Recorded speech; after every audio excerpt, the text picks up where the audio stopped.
On this episode of Gear 30 TV, I spend 2 days exploring a very remote and undocumented part of the Utah desert, looking for Indian ruins, cool geological formations, dinosaur bones or footprints, or pretty much any other interesting signs of the past.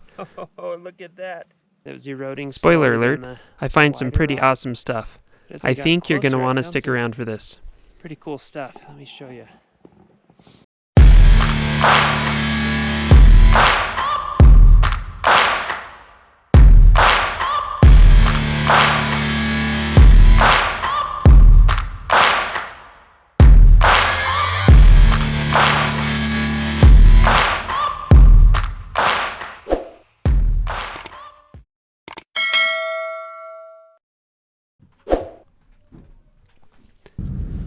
A couple of months ago, I was looking at a map of one of the most remote sections of desert in Utah. I had previously explored a few of the slot canyons that wind their way hundreds of feet below the sandstone cliffs and desert peaks. But this time my curiosity was drawn to the mostly unexplored high country above the canyons. Signs of ancient Indians can be found in the canyons. I figured these same people must have gone up into the high country as well. I wondered what signs they would have left behind. And one of the highest concentrations of dinosaur bones and footprints in Utah are located not too far from here. Could there be dinosaur bones or footprints hiding in the rocks above? A few weeks ago, my wife gave me the thumbs up to go explore this area. And what I found was awesome and not at all what I expected.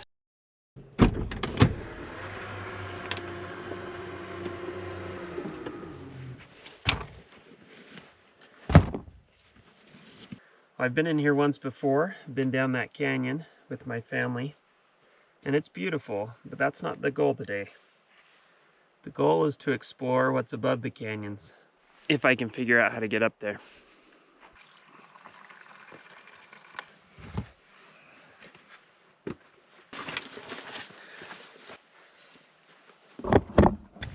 All right, and we're off.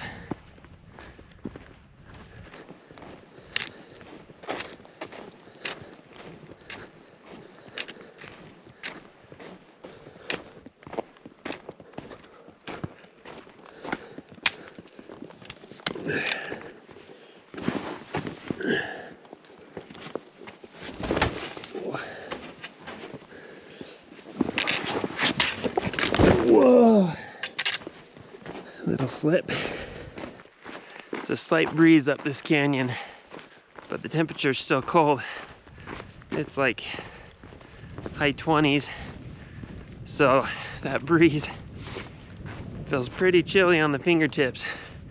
Couldn't find a good way up the cliffs here. It looks like a ways down the canyon it gets a little less steep. There might be a better way to scramble up on top, so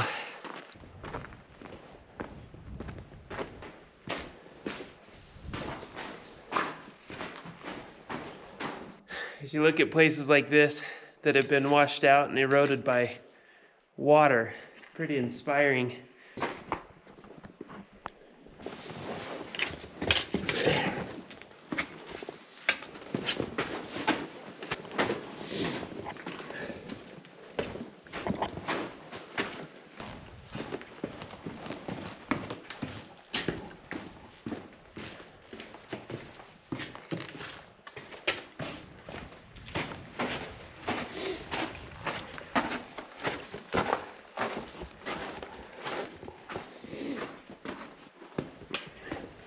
So now we've come to this probably 12-foot drop.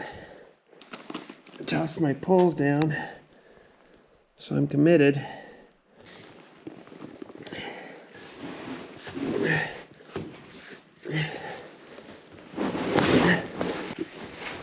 Oh.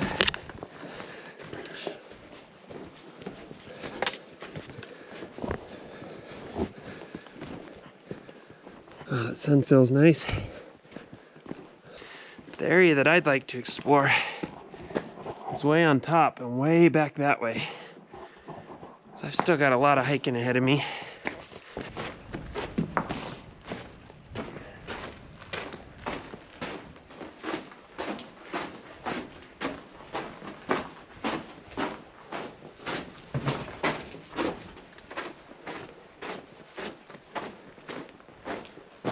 This is sweet.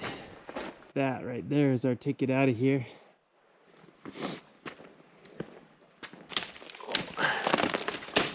Oh.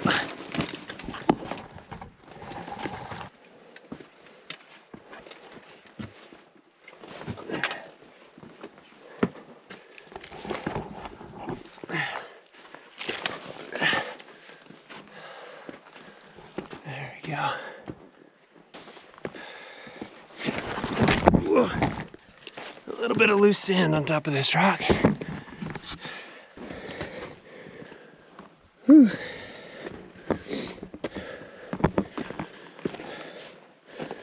Probably not that way.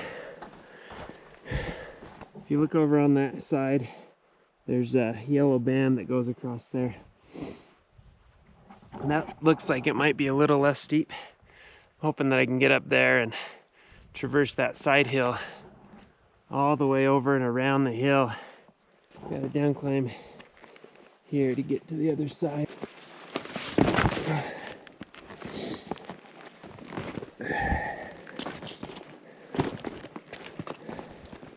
Got some tracks here. I'm thinking they could be desert bighorn. Pretty cool view of the desert out there.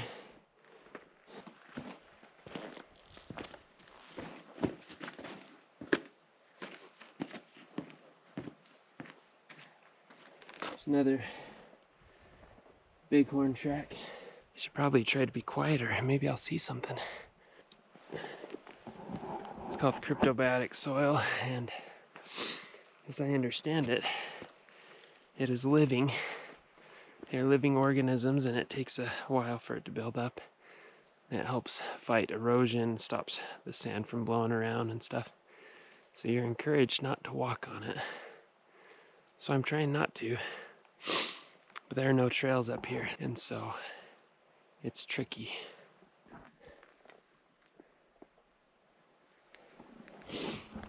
There's some more desert bighorn tracks. Somebody needs to tell them to stop stepping on the cryptobiotic soil. Whoa. Well, this is kind of wild. As I'm hiking up through this slick rock, I run into this. These rocks are sticking out of the sandstone.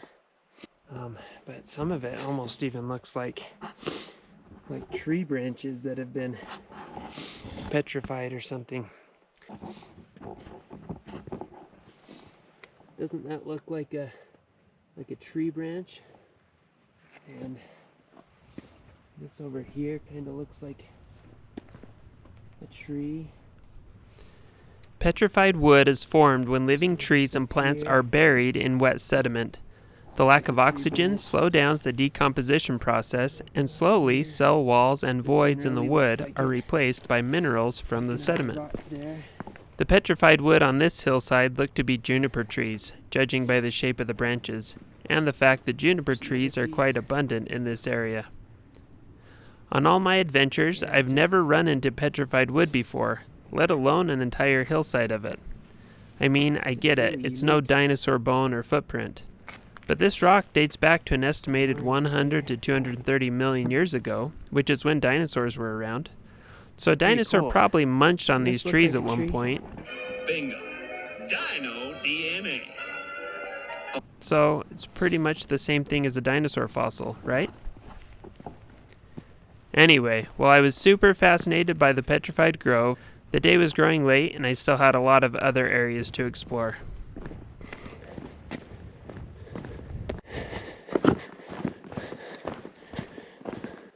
Might be tricky getting over there.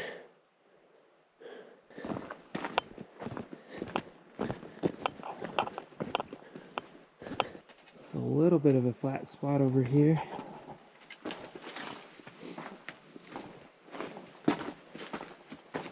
See what's around the corner.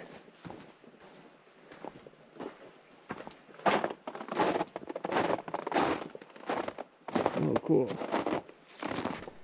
This undercut hillside caught my attention. They look very similar, albeit a little smaller, to some man-made Indian structures I've seen in other parts of the desert.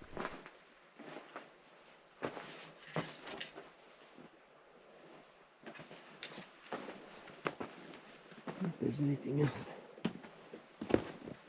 I wondered if the ancient Indians that occupied this area might have used this concave mountainside for something.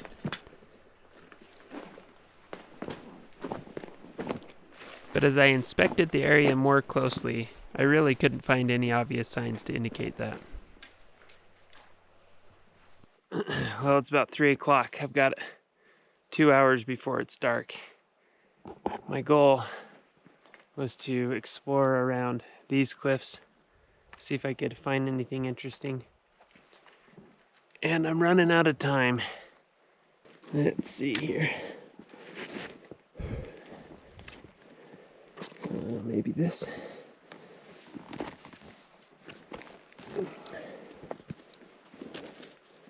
This is crumbly rock. A little nervous to step on these small edges.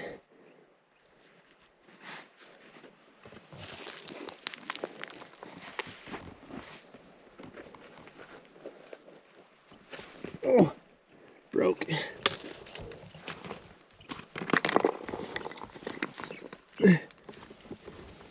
Oh. Probably didn't pick the easiest way down. Here are the cliffs that I was trying to reach.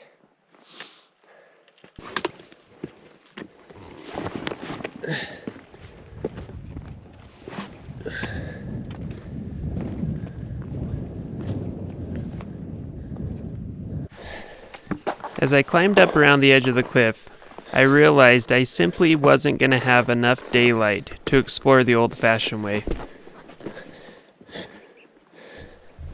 So I headed down to the valley below to find a good place to camp. This whole area is pretty much either not flat or it's the cryptobiotic soil. And except for this right here in the middle of a stream bed. That way too, when it rains, it'll wash any remnants of a fire away. And I think I'm gonna drop my pack here and put the drone up and explore around a little bit with the drone. Save myself a little energy. If I see something cool, I'll go check it out.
Got some dried mangoes.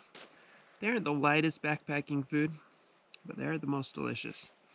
Since I'm only out here for one night, I figured I'd splurge. I've had this soft flask probably at least 20 years.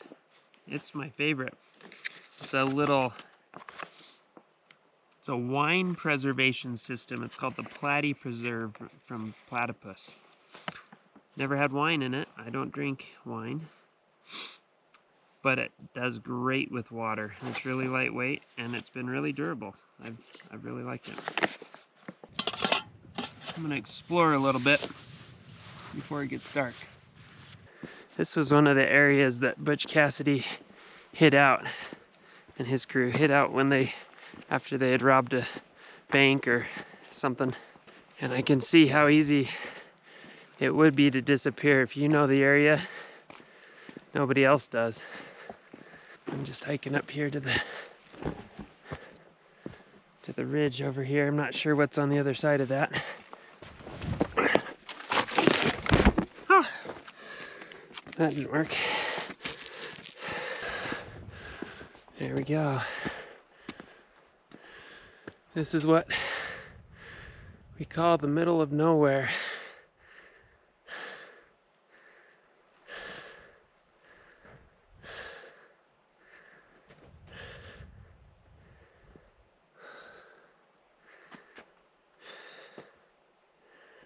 Man, this is pretty.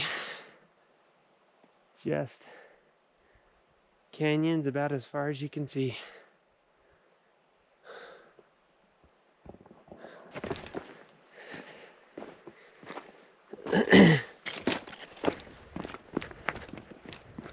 As sure-footed as I have not been today. Be real careful, and as crumbly as this rock is, my goodness.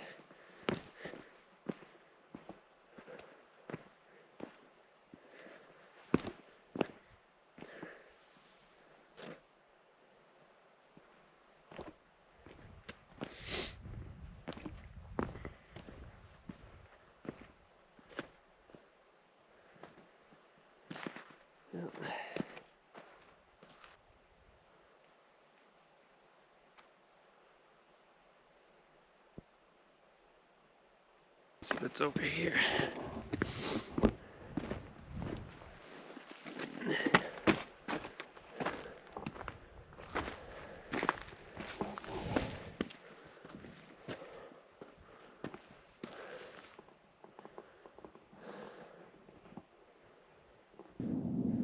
Didn't really notice that pinnacle right there. Oh, here's a little bit of a view.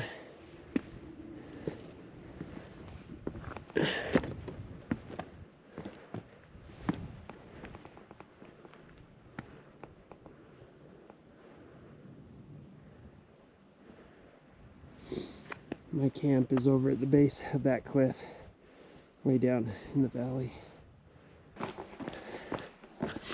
Alright, I better stop dilly-dallying and get back to camp. It'd be a heck of a lot harder to find it in the dark, so.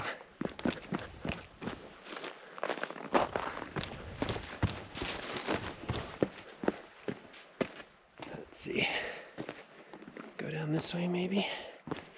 I think I'm pretty close to camp. There we are.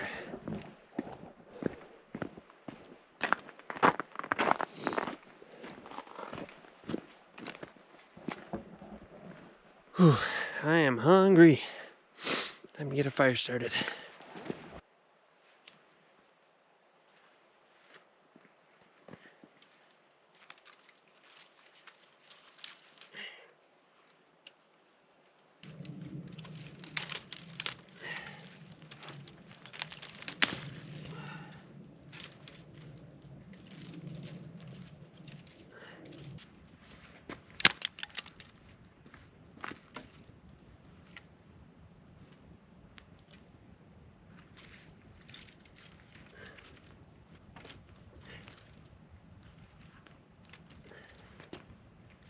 Got that fire going pretty well.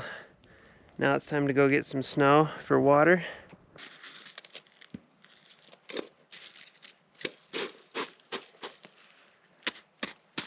here in the desert when it's this dry, when it's so dry and then it's cold at night. It just sucks every bit of moisture out of the snow. You're left with crystals, but hardly any water. All right, got a full pot.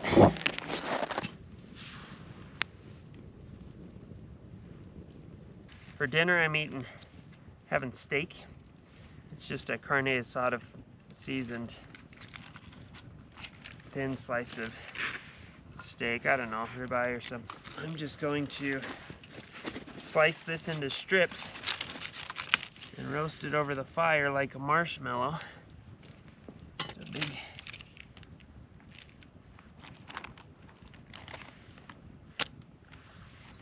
Brought a little roasting stick from home.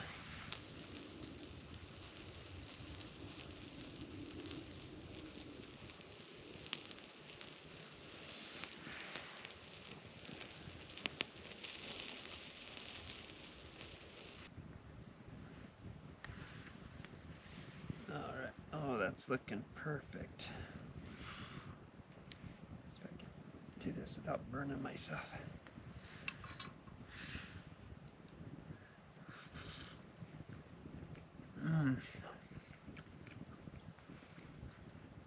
Oh, that's so good.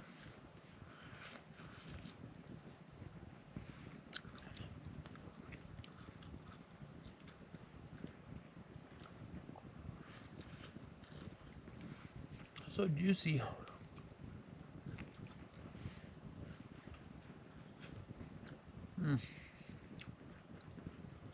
That's good. Gonna make some hot chocolate.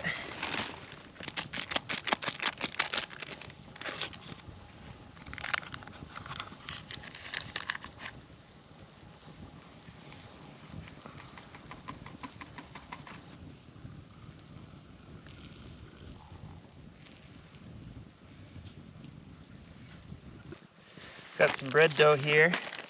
Put a flat rock on the fire for a little bit, warmed it up, and then stick it under here, let it cool off so it's not super hot, but it's warm. I'm gonna let the dough warm up just a little bit.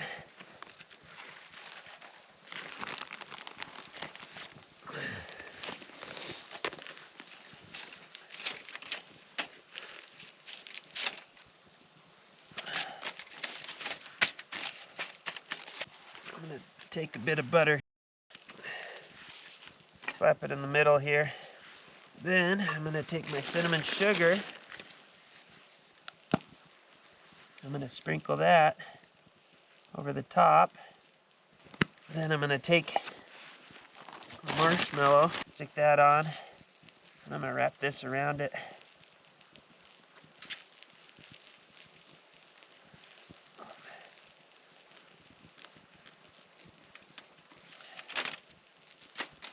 Then I'm gonna try to cook this like I would in a Dutch oven. Stick that in there.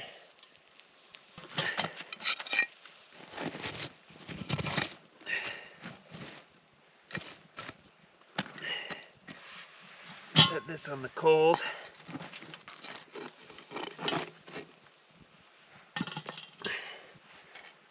I have no idea how long to bake this. We're gonna just give it a try. I'm guessing it's probably in the low 20s by this point. I think it's supposed to get into the low teens tonight.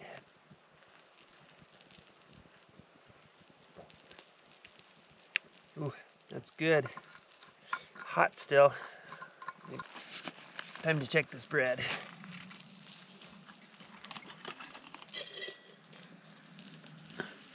Ooh, looking good.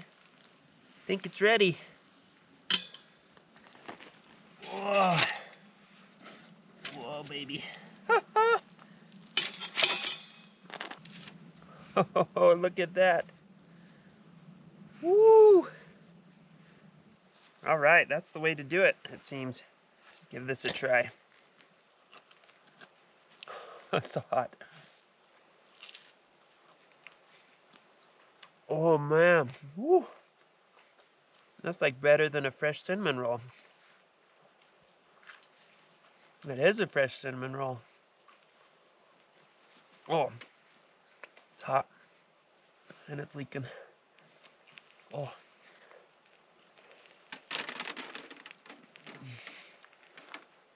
Oh, this is gonna be a mess.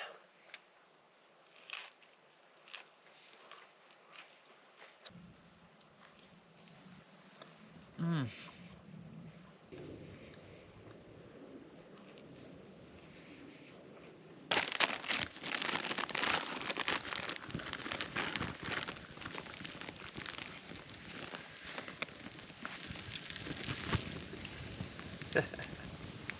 Well, since we just lit a grease fire there, I'm gonna use this rock instead. We're gonna cook this bread on the rock.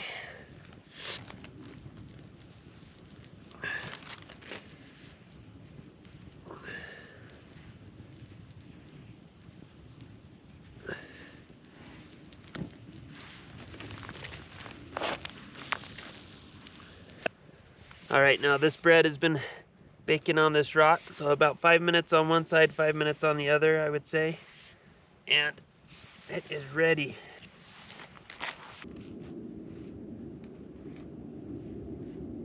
And I'm gonna take some cinnamon sugar. Let's try this out. That is really good, but I could use a little more sugar.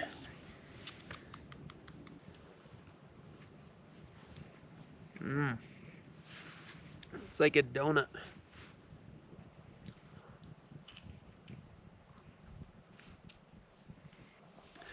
All right, time for me to get everything put away and get ready for bed. So as I was getting ready for bed, and I reached for my pocket that my keys were in, and my keys were gone. I thought, oh, I must have put them in a different pocket. So I searched all the other pockets, and there were no keys. And then I searched all the my backpack pockets, and no keys. I searched the tent pockets, searched my food bag, searched drone bag, searched camera bag, searched every bag, every pocket I could think of, and no keys. And my heart just sunk. First, I was thinking about all of the different places on the trail that I possibly could have dropped my keys. Was it where I jumped off of that rock and fell and yard sailed? Was it that other spot where I took off my backpack? Did I leave them in my jacket and then I strapped my jacket to my backpack and they fell out somewhere along the trail? Was it where I went to the bathroom? Went through all those things. And then I just thought, man, if I can't find these keys, what does that look like? Well, it's a 7 or 8 mile hike back to the car. And then from the car, it's a 13 to 15 mile walk back to a road with any sort of traffic, but no cell service. And then hopefully I could hitch a ride into town and make a phone call, or I could make a phone call on somebody's phone, and then I could have somebody from my family drive 5 hours down on dirt roads and rough 4-wheel drive trails to bring me a key so that I can drive home. Oh, I just thought, oh, what have I done? I got out and I followed my steps where I could, where I gathered firewood, where I set my backpack, where I took a picture, where I went to the bathroom. No keys. And I just thought, oh my goodness, what have I done? I said a quick prayer. I came back to my tent and I just thought, well, okay, tomorrow I'm going to have to backtrack my steps very meticulously, looking for keys the whole way. Anyway, got back to my sleeping bag, or my tent, opened my sleeping bag to climb in, and there they were, inside my sleeping bag. Must have fallen out of my pocket while I was sitting in my tent or something, I guess. Man, I'm so relieved. But it did make me think about how far out here I am, and how self-sufficient I need to be, and how careful I need to be. Now I'm feeling grateful, and the adrenaline is starting to wear down to where I'm starting to feel like I can go to sleep again. That's it for the day. I'm gonna go to bed and I'll see you in the morning. Oh, good morning. It was a cold night last night. I stayed plenty warm in my sleeping bag, but it was cold enough that my camper wouldn't work this morning. I had to put everything in my bag and warm it all up before it would turn on. So that's pretty cold. Anyway, I slept great for the most part. I was really tired, so when it's a bit breezy outside, I don't really want to get out of my tent. But I do need to make some breakfast and get on the trail, so we're gonna get going. Alright, since it's so cold out here, this canister's so cold, the pressure's low, it doesn't want to burn very hot. So I'm gonna light a cotton ball.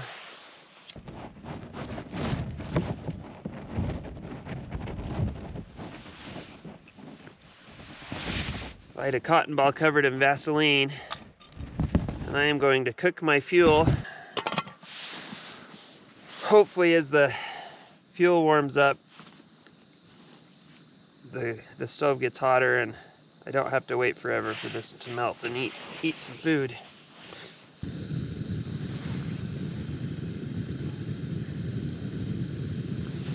Probably wouldn't suggest doing this most of the time, but with a small flame like this cotton ball, as cold as this canister is, and as the canister loses pressure because the stove's on, the canister will get cold as well, just by virtue of losing pressure. And so this is just sort of counteracting that loss in pressure and getting cold. I wouldn't stick one of these over a big fire by any means. That's a stupid idea.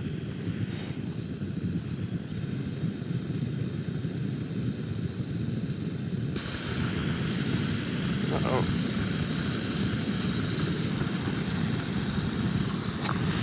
Okay. Alright, that canister was getting quite warm. We'll let it cool off a little bit. For breakfast, I've got spicy Southwest style skillet.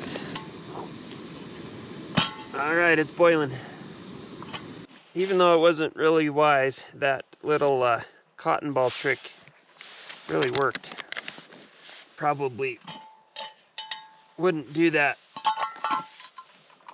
except in the most extreme conditions, but this stove just wasn't going to work if I didn't get that canister warmed up, and I didn't want to put it in my jacket. Just warm this up.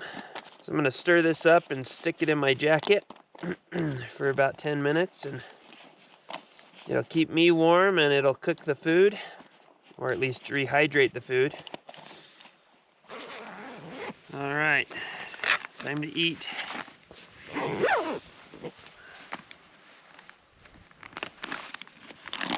See this? Kind of got hash browns and corn and beans and shredded beef with some seasoning. It's pretty tasty, I think.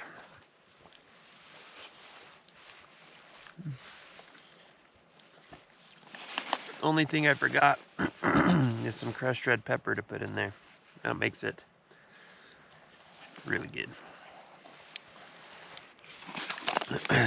I used to get made fun of when I wear this jacket because of the hood. It comes up so high, get cone head. But I love it. It's a Western mountaineering jacket. I've had it for 13, 14 years. And it's still great. I love it because this hood will fit over it seals off well even without a helmet on, but it'll fit over a climbing helmet and still seal well. So it looks silly, but functionally it's awesome. After I finished my breakfast, I decided to put the drone up so I could see the sunrise.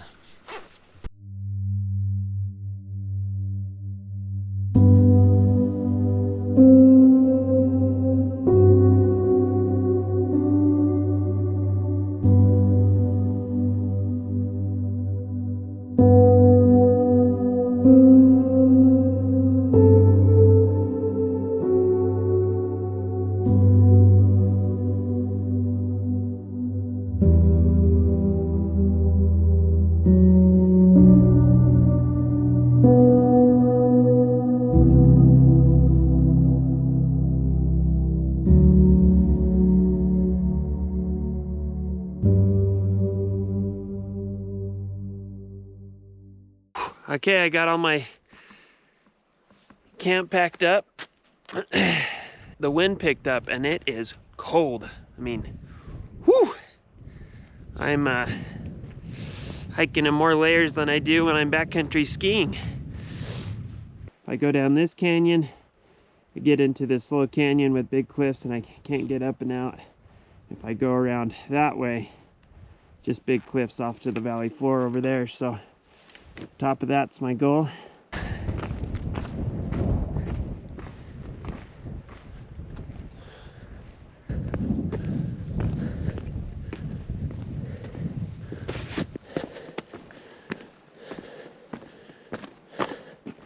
I've got to get up over on that side.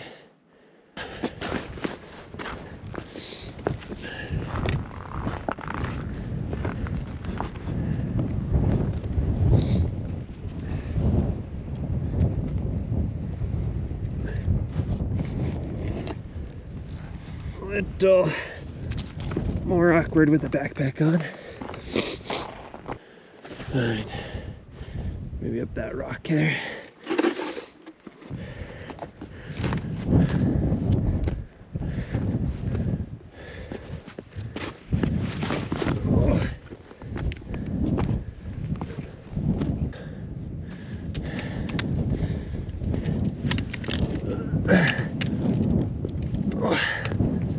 Yeah.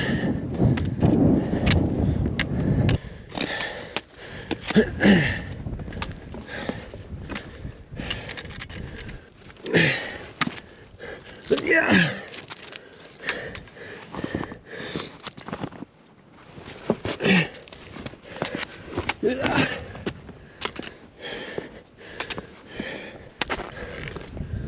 All right.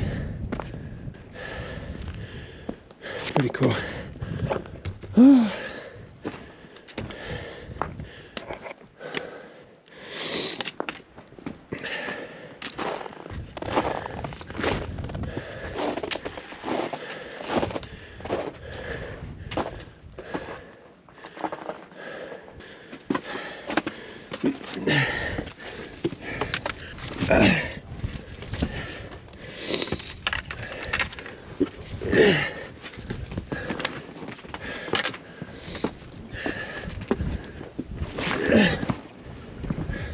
Yeah.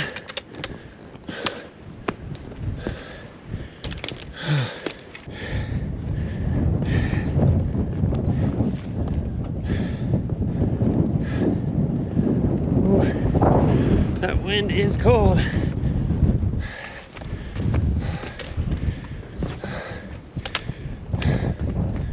Whoa, that's a view.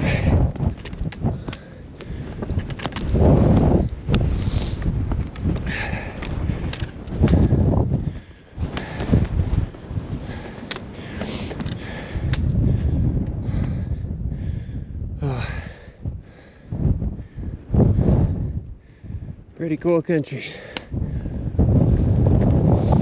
Going back through the petrified trees.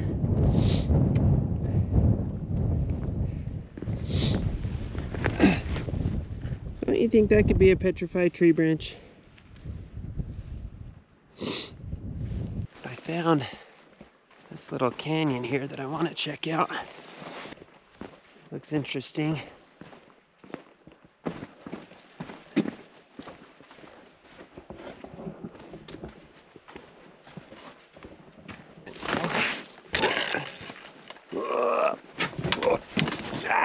Oh no!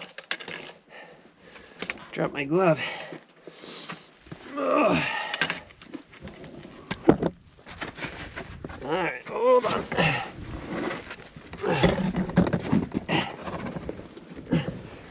Oh, everything is harder with the big backpack. Yeah.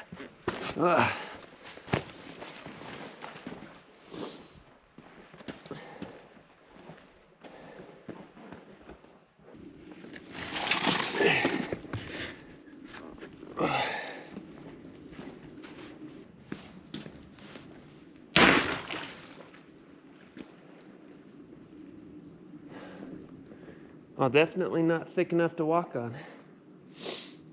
Let's see what's over there though.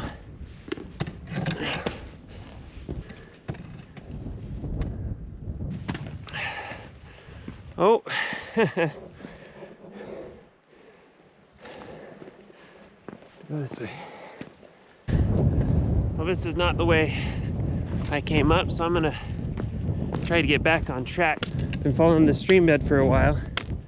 Not sure where it ends, but I'm guessing in a steep canyon somewhere.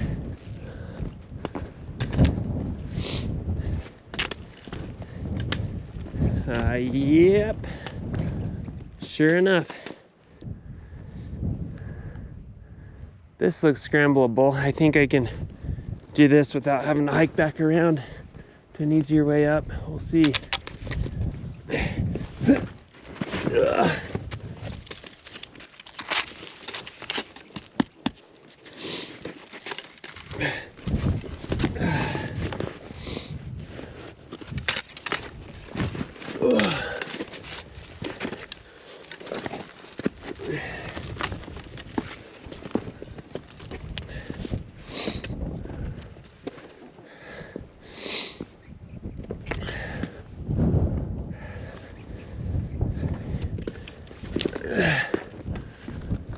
That wasn't too bad.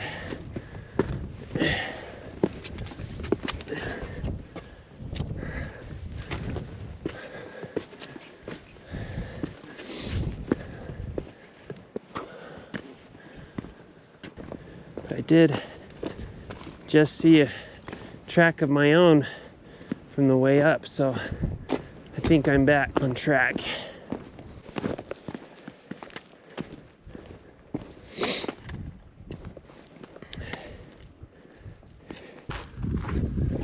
Alright, I made it down to the canyon floor.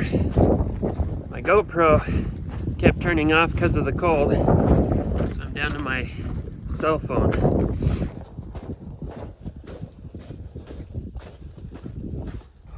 Whoa!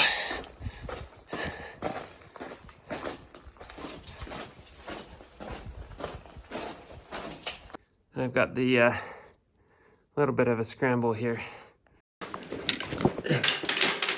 Oh, try this again.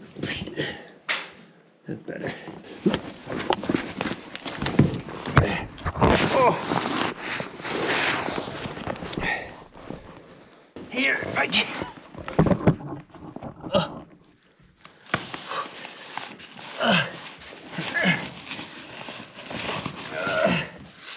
Ooh.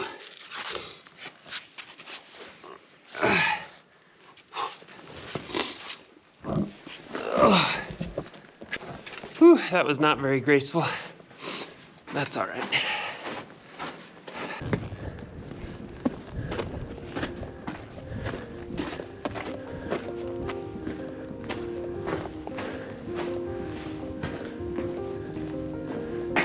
So I didn't find any ancient Indian relics or artwork. What I did find, however, was, to me, just as valuable and enriching. By venturing far off the beaten path to an area previously unknown to me, and to the rest of the world as far as I could tell, I found a greater connection with every aspect of my surroundings. The peaks, hills, cliffs, and canyons, the trees and plants, the wildlife, even though I barely saw any, and even the weather. Instead of hiking mindlessly along a trail like I've done on so many other trips, I had to fully engage with my surroundings, to study the landscape to find the hidden paths that would take me where I wanted to go. In the process, I found breathtaking views, unique features, exciting adventure, and a hillside of stones that I'm pretty sure are petrified junipers. Almost back. There's the end of the canyon. See the car. Whew. That was good.